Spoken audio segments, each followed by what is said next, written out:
Hello viewers, welcome to my YouTube channel myself के sir. दोस्तों, हमारे आज के इस वीडियो में हम जानेंगे light, reflection of light, laws of reflection and image के बारे में।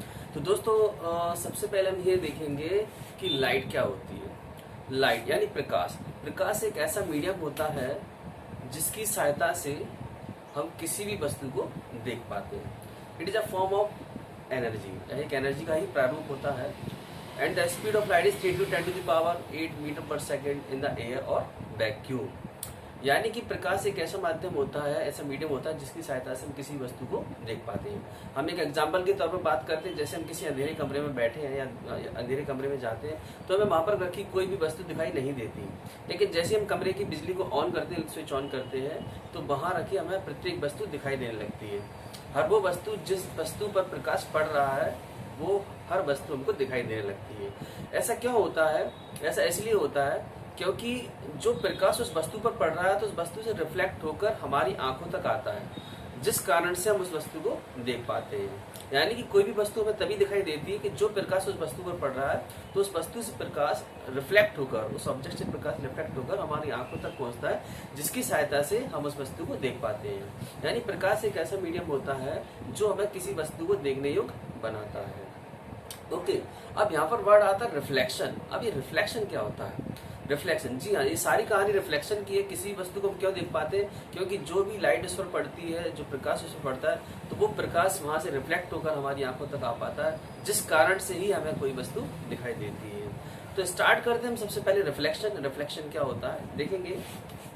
Reflection, when a ray of light falls on a polish surface it bouncing back in the same medium, this phenomena is called reflection of light. यानी कि जब कोई ray of light किसी polish यानी कि चिकनी सतह पर या स्मूथ सतह पर पड़ती है तो टकराकर उसी मीडियम में वापस लौट जाती है, तो इस पूरी घटनाक्रम को हम बोलते हैं रिफ्लेक्शन ऑफ लाइट।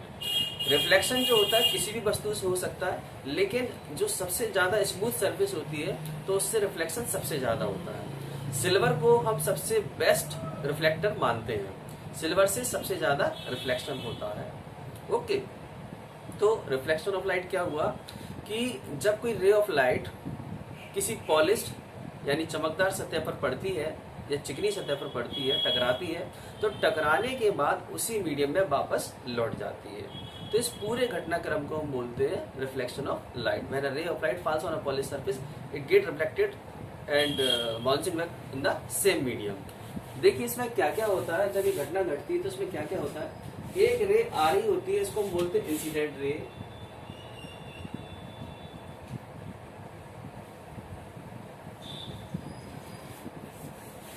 टकराने के बाद ये लौट जाती है, इसको हम बोलते हैं रिफ्लेक्टेड रे।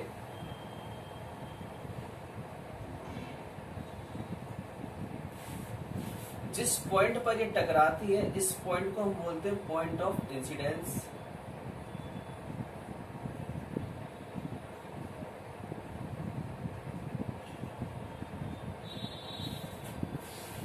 जिस पॉइंट पर ये टकराती है वहां पर एक नॉर्मल बनता है, इसे हम नॉर्मल बोलते हैं।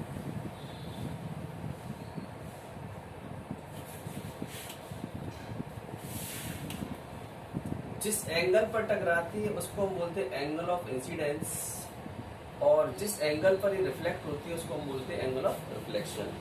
यानी कि कहने का मतलब क्या है कि जब ये पूरा घटनाक्रम हो रहा होता है तो काफी कुछ प्रोसेस यहाँ पे चल रही होती है कि एक रे आती है, इसको हम इंसिडेंट रे बोलते हैं। इन सबके नाम होते हैं जो हम लाइट में पूरे चैप्टर में यूज करेंगे।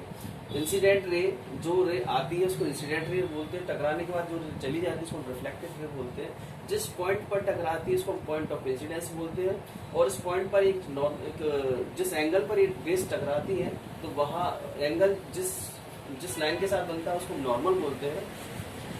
ये एंगल हमारा इंसिडेंट एंगल ऑफ इंसिडेंस कहलाता है, और ये हमारा एंगल ऑफ रिफ्लेक्शन कहलाता है। तो देखिए इसमें खास बात क्या होती है रिफ्लेक्शन में कि इंसिडेंट रे जिस एंगल पर टकराती है उसी एंगल पर रिफ्लेक्ट होती है। ठीक है, देखिए यहीं से हमारे लॉज ऑफ रिफ्लेक्शन निकलेंगे। सबसे पहले मैं आपको इसको समझा दूं, फिर हम लॉज ऑफ रिफ्लेक्शन बनाना सीखेंगे। इसी डायग्राम से हम अपने लॉज ऑफ रिफ्लेक्शन बनाना सीखेंगे। इंसिडेंट रे जिस एंगल पर आती है उसी एंगल पर वापस लौट जाती है टकराने के बाद। जिस पॉइंट पर टकराती है उसको हम पॉइंट ऑफ इंसिडेंस बोलते हैं, और इसी पॉइंट पर हमारा एक नॉर्मल बनता है। इसी नॉर्मल के साथ इंसिडेंट रे और रिफ्लेक्टेड रे जो होती है हमारे एंगल बनाती है। इंसिडेंट रे जो एंगल बनाती है उसको हम एंगल ऑफ इंसिडेंस बोलते हैं, और रिफ्लेक्टेड रे जो एंगल बनाती है उसको हम एंगल ऑफ रिफ्लेक्शन बोलते हैं। अब ये जो सरफेस है, ये हमने सरफेस ले रखी है हमारी स्मूथ सरफेस। ये जो सरफेस आपको दिख रही है ऊपर की तरफ यानी इसको पॉलिश किया गया है और नीचे की तरफ इसको पेंट किया गया है, ठीक है। रिफ्लेक्शन में हम ऐसा लेके चलते हैं कि एक तरफ की जो सरफेस होती है स्मूथ होती है और दूसरी तरफ की जो सरफेस होती है हमारी पेंटेड सरफेस होती है। रिफ्लेक्शन किसी भी सतह से हो सकता है और लॉज ऑफ रिफ्लेक्शन हर सतह के लिए वैलिड है, हर तरह की सरफेस के लिए वैलिड है, ठीक है। चलिए आगे बढ़ते हैं इसमें। अब तो इसमें हमको क्या क्या दिखाई दिया, इंसिडेंट रे, रिफ्लेक्टेड रे, normal, point of incidence, angle of incidence और एंगल ऑफ रिफ्लेक्शन। अब इसी पर बेस्ड होते हैं हमारे लॉज ऑफ रिफ्लेक्शन को हमें याद करने की जरूरत नहीं, हम इजीली इनको बना सकते हैं। देखिए जो सबसे पहला लॉ होता है वो क्या होता है, ये हमने अभी आपको बताया, क्या बताया कि इंसिडेंट रे जिस एंगल पर पॉइंट ऑफ इंसिडेंस पर टकराती है उसी एंगल पर रिफ्लेक्ट होती है। इसका मतलब क्या है, एंगल आई हमेशा एंगल आर के बराबर होगा। ये हमारा हो गया पहला लॉ ऑफ रिफ्लेक्शन। इसको कैसे लिखेंगे, इसको हम लिखेंगे angle of incidence is always equal to angle of reflection. ये हो गया हमारा पहला लॉ। दूसरा लॉ देखिए, ये सारी चीजें जो आपको दिखाई दे रही है यहाँ पर, वो सारी की सारी चीजें यहाँ पे लिख दो।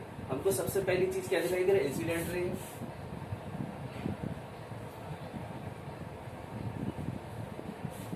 दूसरा रिफ्लेक्टेड रे,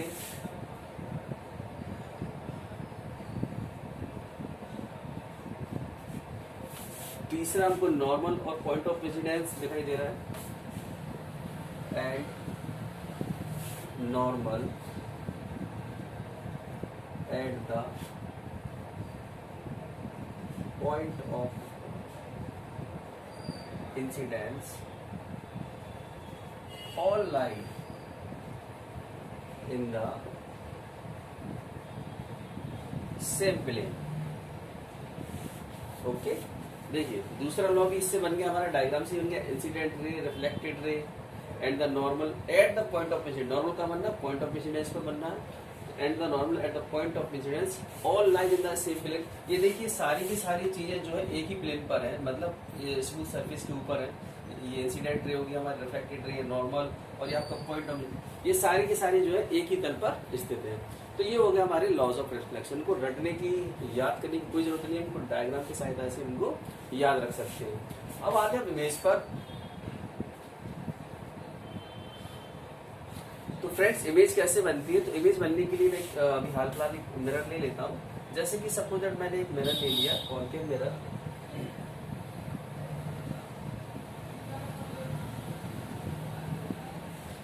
ठीक है। अब हमारा यहाँ पर ऑब्जेक्ट रखा हुआ है,